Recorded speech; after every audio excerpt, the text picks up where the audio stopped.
صحیح بخاری حدیث نمبر 122۔ ہم سے عبداللہ بن محمد المسندی نے بیان کیا، ان سے سفیان نے، ان سے عمرو نے، انہیں سعید بن جبیر رضی اللہ عنہ نے خبر دی۔ وہ کہتے ہیں کہ میں نے ابن عباس رضی اللہ عنہما سے کہا کہ نوف بقالی کا یہ خیال ہے کہ موسیٰ علیہ السلام جو خضر علیہ السلام کے پاس گئے تھے وہ موسیٰ بنی اسرائیل والے نہیں تھے بلکہ دوسرے موسیٰ تھے۔ یہ سن کر ابن عباس رضی اللہ عنہما بولے کہ اللہ کے دشمن نے جھوٹ کہا ہے۔ ہم سے ابی ابن کعب رضی اللہ عنہ نے رسول صلی اللہ علیہ وسلم سے نقل کیا کہ ایک روز موسیٰ علیہ السلام نے کھڑے ہو کر بنی اسرائیل میں خطبہ دیا تو آپ سے پوچھا گیا کہ لوگوں میں سے سب سے زیادہ صاحب علم کون ہے؟ انہوں نے فرمایا کہ میں ہوں۔ اس وجہ سے اللہ کا غصہ ان پر ہوا کہ انہوں نے علم کو اللہ کے حوالے کیوں نہ کر دیا۔ تب اللہ نے ان کی طرف وحی بھیجی کہ میرے بندوں میں سے ایک بندہ دریاؤں کے سنگم پر ہے جہاں فارس اور روم کے سمندر ملتے ہیں، وہ تجھ سے زیادہ عالم ہے۔ موسیٰ علیہ السلام نے کہا اے پروردگار میری ان سے ملاقات کیسے ہو؟ حکم ہوا کہ ایک مچھلی زنبیل میں رکھ لو، پھر جہاں تم اس مچھلی کو گم کر دو گے تو وہ بندہ تمہیں وہیں ملے گا۔ تب موسیٰ علیہ السلام چلے اور ساتھ اپنے خادم یشوع بن نون کو لے لیا اور انہوں نے زنبیل میں مچھلی رکھ لی۔ جب ایک پتھر کے پاس پہنچے دونوں اپنے سر اس پر رکھ کر سو گئے اور مچھلی زنبیل سے نکل کر دریا میں اپنی راہ بناتی چلی گئی۔ اور یہ بات موسیٰ علیہ السلام اور ان کے ساتھی کے لیے بے حد تعجب کی تھی۔ پھر دونوں باقی رات اور دن میں جتنا وقت باقی تھا چلتے رہے۔ جب صبح ہوئی موسیٰ علیہ السلام نے خادم سے کہا تمہارا ناشتہ لاؤ، اس سفر میں ہم نے کافی تکلیف اٹھائی ہے۔ اور موسیٰ علیہ السلام بالکل نہیں تھکے تھے مگر جب اس جگہ سے آگے نکل گئے جہاں تک انہیں جانے کا حکم ملا تھا تب ان کے خادم نے کہا کہ آپ نے دیکھا تھا کہ جب ہم صخرہ کے پاس ٹھہرے تھے تو میں مچھلی کا ذکر بھول گیا۔ بقول بعض صخرہ کے نیچے آب حیات تھا، وہ اس مچھلی پر پڑا اور وہ زندہ ہو کر بقدرت الہی دریا میں چل دی۔ یہ سن کر موسیٰ علیہ السلام بولے کہ یہ وہی جگہ ہے جس کی ہمیں تلاش تھی، تو وہ پچھلے پاؤں واپس ہو گئے۔ جب پتھر تک پہنچے تو دیکھا کہ ایک شخص کپڑا اوڑے ہوئے موجود ہے۔ موسیٰ علیہ السلام نے انہیں سلام کیا۔ خضر علیہ السلام نے کہا کہ تمہاری سرزمین میں سلام کہاں ہے؟ پھر موسیٰ علیہ السلام نے کہا کہ میں موسیٰ ہوں۔ خضر بولے کہ بنی اسرائیل کے موسیٰ؟ انہوں نے جواب دیا کہ ہاں۔ پھر کہا کیا میں آپ کے ساتھ چل سکتا ہوں تاکہ آپ مجھے ہدایت کی وہ باتیں بتلائیں جو اللہ نے خاص آپ کو ہی سکھائی ہیں؟ خضر علیہ السلام بولے کہ تم میرے ساتھ صبر نہیں کر سکو گے۔ اے موسیٰ مجھے اللہ نے ایسا علم دیا ہے جسے تم نہیں جانتے، اور تم کو جو علم دیا ہے اسے میں نہیں جانتا۔ اس پر موسیٰ نے کہا کہ اللہ نے چاہا تو آپ مجھے صابر پاؤ گے اور میں کسی بات پر آپ کی نافرمانی نہیں کروں گا۔ پھر دونوں دریا کے کنارے کنارے پیدل چلے۔ ان کے پاس کوئی کشتی نہ تھی کہ ایک کشتی ان کے سامنے سے گزری تو کشتی والوں سے انہوں نے کہا کہ ہمیں بٹھا لو۔ خضر علیہ السلام کو انہوں نے پہچان لیا اور بغیر کرائے کے سوار کر لیا۔ اتنے میں ایک چڑیا آئی اور کشتی کے کنارے پر بیٹھ گئی، پھر سمندر میں ایک یا دو چونچیں ماری۔ اسے دیکھ کر خضر علیہ السلام بولے کہ اے موسیٰ میرے اور تمہارے علم نے اللہ کے علم میں سے اتنا ہی کم کیا ہوگا جتنا اس چڑیا نے سمندر کے پانی میں سے۔ پھر خضر علیہ السلام نے کشتی کے تختوں میں سے ایک تختہ نکال ڈالا۔ پھر موسیٰ علیہ السلام نے کہا ان لوگوں نے تو ہمیں کرائے لیے بغیر مفت میں سوار کیا اور آپ نے ان کی کشتی کی لکڑی اکھاڑ ڈالی تاکہ یہ ڈوب جائیں۔ خضر علیہ السلام بولے کہ کیا میں نے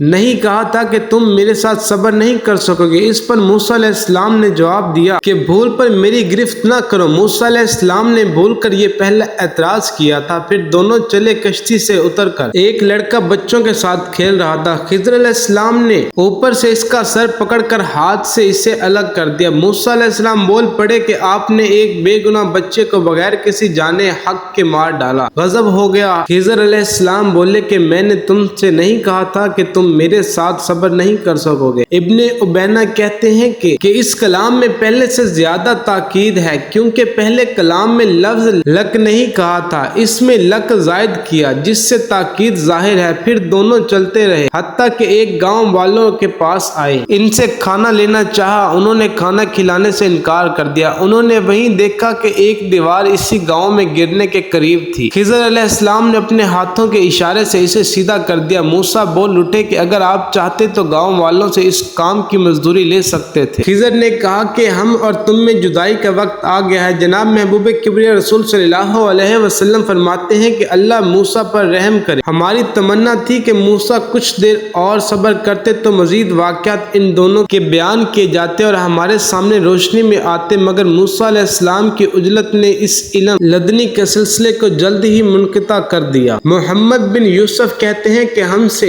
علی بن خشرم نے یہ حدیث بیان کی، ان سے سفیان بن عبینہ نے پوری کی پوری بیان کی۔